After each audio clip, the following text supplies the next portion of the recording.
I am Elizabeth Wright-Teicher, and I have the biology concentration area. So I chose the standard that talks about genes and heredity.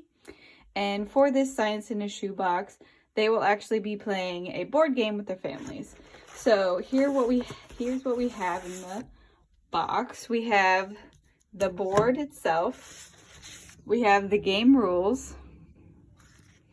We have the sheet that the kids are supposed to fill out, have their family members sign, answer some questions, and then there are 2 QR codes on the back. One is to give them a refresher on genetics if they need to, and then another one is just the instructions of the game in case they want to watch the video instead.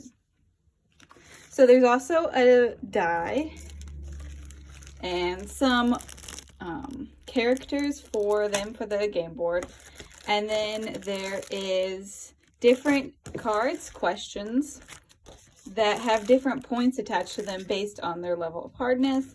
And then there are action cards, which has to do with when one of the players lands on one of these gears here.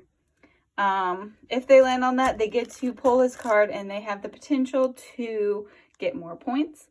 Here's the key card, obviously, in this little folder so that they can't see it when they're getting the game out.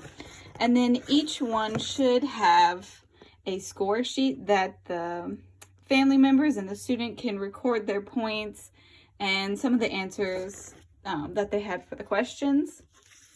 So the way that you play this game is you set up the cards into different piles based on the point value. And then you essentially just roll the die and move the characters whichever way you want. And whatever you land on, you get that number and you pick that number's card.